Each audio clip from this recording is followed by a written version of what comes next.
Before you put any money into the crypto market, watch this. Hi, welcome back to Crypto Fairy channel. Today I'm going to talk to you about the mistake we should all avoid as a beginner in the crypto market. Number 1, set a goal.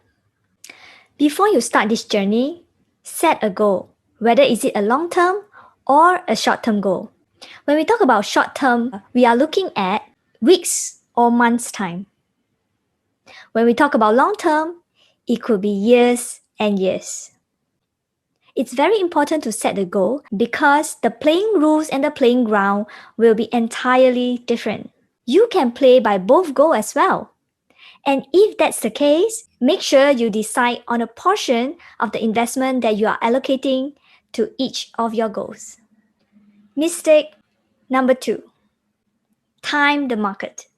Nobody can time the market unless you are the market maker.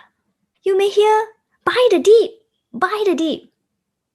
But do you know there's always the dip and the dip and the deeper dip? So yes, a more feasible way to counter this is actually dollar cost averaging. Dollar cost averaging means you buy on a regular interval regardless of the price at that point.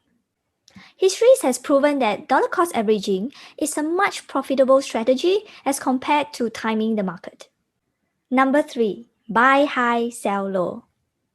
This happens when there's a lot of hearsay, hub from the market saying that, oh, this coin is going to moon, and people rush into buying it, which usually is already at their all-time high. And then to suffer the downpouring as the other more experienced investor has taken profit at the peak. So if you don't want this to happen, DYOR, do your own research. I've made all this mistake here. That's why I'm here to tell you my experience. So do your own research is so important because without knowing what is the fundamentals of the project that is backing the cryptocurrency, you may tend to invest in the low quality investment. So plug yourself in Twitter, Telegram, and Discord group of the project and the protocols itself will give you a clearer view on how is the project and the communities are like. Whether is it the Wen Moon group or are they consist of reliable founders, expertise in the area, and sound investors? This is very important as a long-standing project would need a very solid team. So if you understand the project that you invested in, there won't be a problem with buying high, selling low because you will know the value of the investment. Instead of panicking with the downpour, you will be confident enough to hold it until you gain an upside of your investment.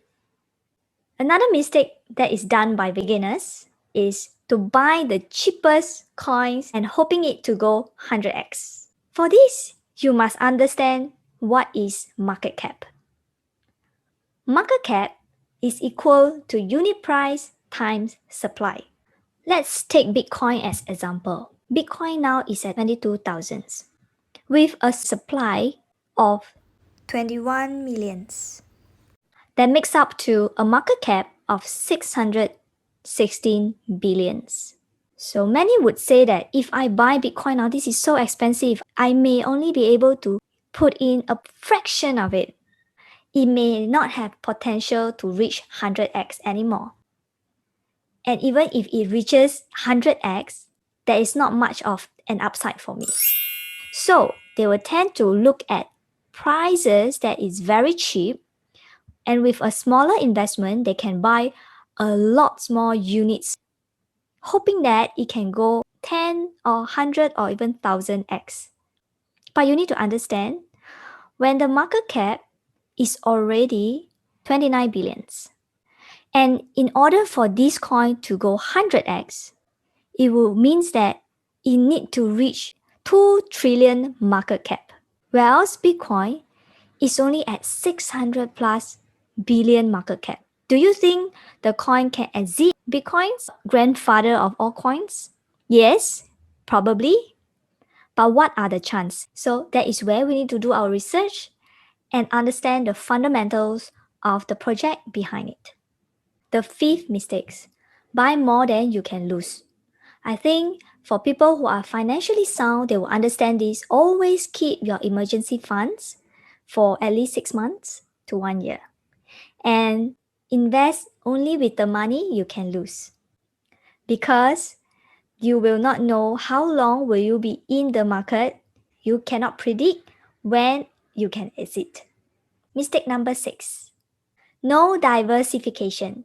So diversification can be done in the crypto investment by investing few different projects and diversify according to it. But I would say diversification should be done on a larger scale, meaning that the allocation of your fund should be covering not only cryptos, but other investment like insurance, savings plan, properties, stocks, bonds, and other financial instruments. So that's the end of my video today. I hope you learned something. And I would like to know how you feel about the video. Please leave me a comments down below and I welcome all of your views. I see you next time. Bye!